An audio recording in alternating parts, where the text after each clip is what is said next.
बच्चे ऐसे ना आएँ जिनकी उम्र पढ़ने लिखने की है। इस तरीके के जो अनैतिक रूप से स्पा सेंटर खुले हैं, इनकी बहुत सारी शिकायतें हमारे पास भी आई हैं।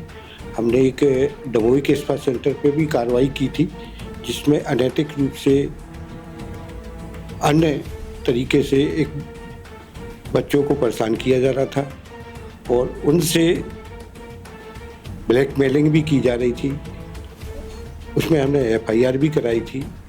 उन कभी-कभी तो 3-3 हज़ार, 2-2 हज़ार रुपये वसूल किए जाते हैं। बच्चों के पास इतने जेब खर्च के लिए पैसे नहीं होते और फिर वहाँ ब्लैकमेलिंग भी होती है। नमस्कार, मैं हूं आपके साथ में भूपेंद्र सिंह और आप रिपब्लिक सागर मीडिया के साथ में हैं। इस वक्त हमारे साथ में ओमकार सिंह जी हैं, जो मध्य प्रदेश बाल संरक्षण आयोग के सदस्य हैं। इसके अलावा वह CWC के सदस्य भी रह चुके हैं। आज उनसे कुछ महत्वपूर्ण विषय पर हम चर्चा करेंगे। सर, हमने पिछली खबर में बताया था कि कुछ गलत चीज़ें यहाँ पर स्पा की आड़ में हो रही हैं, कुछ चीज़ें मसाज पार्लर की आड़ में हो रही हैं। खबर में हर चीज़ को हमने एक्सपोज किया था, लेकिन आज के समय पे जो युवा जनरेशन है, नाबालिग हैं और जो भी 9, 10, 11, 12th में पढ़ रहे हैं, वो ग्रेजुएशन में फर्स्ट सेकेंड ईयर में हैं, ऐसे युवा ज़्यादातर इन स्कैंडल से प्रभावित हो रहे हैं। उनकी मनोदशा, सभी चीज़ें। पहली बात तो ऐसे स्पा सेंटर खुले हैं, उन स्पा सेंटरों में पहले तो लाइसेंस होना चाहिए, ठीक है। और बच्चे ऐसे ना आएँ जिनकी उम्र पढ़ने लिखने की है और माँ बाप को भी, पेरेंट्स को भी ध्यान रखना चाहिए कि ऐसे बच्चे उन सेंटरों में भी ना जा पाएँ और बल्कि समाज को ध्यान रखना चाहिए कि इस तरीके के जो अनैतिक रूप से स्पा सेंटर खुले हैं, इनकी बहुत सारी शिकायतें हमारे पास भी आई हैं। हमने एक दमोही के स्पा सेंटर पे भी कार्रवाई की थी, जिसमें अनैतिक रूप से अन्य तरीके से एक बच्चों को परेशान किया जा रहा था और उनसे ब्लैकमेलिंग भी की जा रही थी। उसमें हमने एफआईआर भी कराई थी, क्योंकि एक अवेयरनेस लाना चाहिए कि बच्चों के लिए ये स्पा सेंटर की ज़रूरत नहीं है, क्योंकि हमें जानकारी मिली है कि स्पा सेंटरों में की जो फीस है अलग अलग है। उन कभी-कभी तो 3-3 हज़ार, 2-2 हज़ार रुपये वसूल किए जाते हैं। बच्चों के पास इतने जेब खर्च के लिए पैसे नहीं होते और फिर वहाँ ब्लैकमेलिंग भी होती है।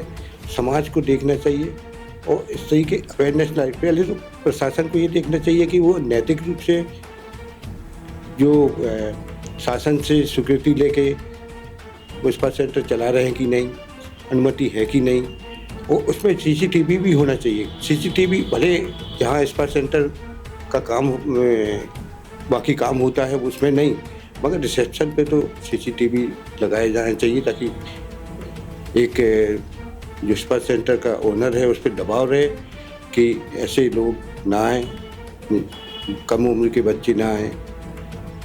सर, आपने है ना बताया था अभी कि दमोह के एक स्पा सेंटर पर आपने कार्रवाई की थी, सभी चीज़ें की थी। हालांकि जो स्पा सेंटर और मसाज सेंटर होते हैं वो एक एज क्राइटेरिया के लिए निश्चित होते हैं कि कोई काम से ज़्यादा स्ट्रेस हो जाए, बॉडी पेन हो रही है, कोई भी चीज़ें होती हैं, उसको बॉडी को रिलैक्सेशन करने के लिए स्पा सेंटर बनाए जाते हैं। उसमें एक्सपर्ट्स, प्रोफेशनल होते हैं जो बॉडी के हर पार्ट को बहुत ही आसानी से आपको पेन फ्री कर दे उन सब चीज़ों में। लेकिन जो धड़ल्ले से ये सब चीज़ें चल रही हैं, आपने तो एक एग्जाम्पल बता दिया है इन सब चीज़ों के लिए, तो उन पर रोक लगाने के लिए प्रशासन को कितनी सख्ती से काम करना चाहिए? मैंने पहले बताया कि वे शासन की निगरानी में होना चाहिए। उनको शासन लाइसेंस दे और बराबर मॉनिटरिंग करे, बात करे उसको, यहाँ कैसी गतिविधियाँ हैं। और कम से कम बच्चों के लिए तो वो है नहीं, 18 साल से कम के बच्चों के लिए वो सेंटर तो है नहीं, क्योंकि उसकी जो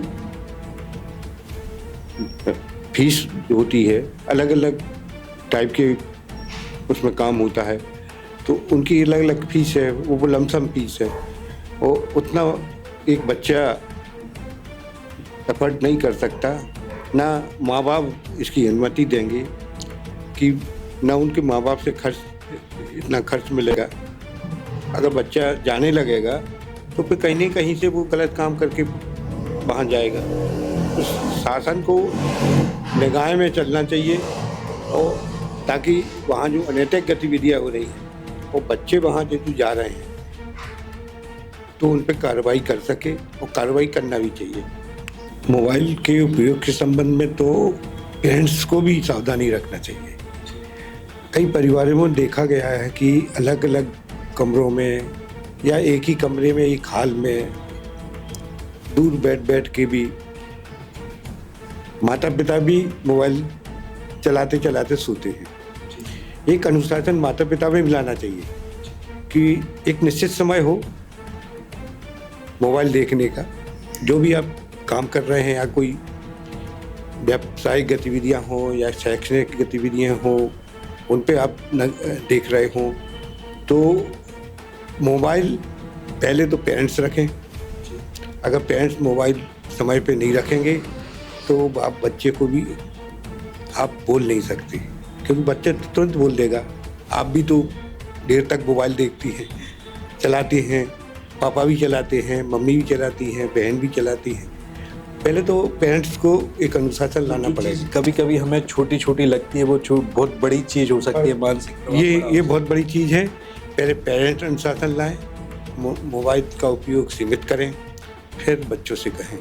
सपनों का घर अब दूर नहीं, क्योंकि पीएनबी हाउसिंग फाइनेंस लाया है आसान और भरोसेमंद होम लोन। वो भी सागर से 75 किलोमीटर तक दूर के सभी लोगों को मिलेगी खास सुविधा। चाहे नया घर बनाना हो, प्लॉट खरीदकर घर बनाना हो, रिनोवेशन या तैयार मकान लेना हो, तो फिर फिक्र क्या करना, क्योंकि पीएनबी है आपके साथ। इसके अलावा अब बैलेंस ट्रांसफर कर आसान और सस्ती दरों का लाभ ले।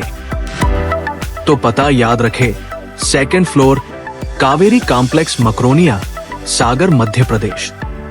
अधिक जानकारी के लिए आज ही संपर्क करें 777-0808029।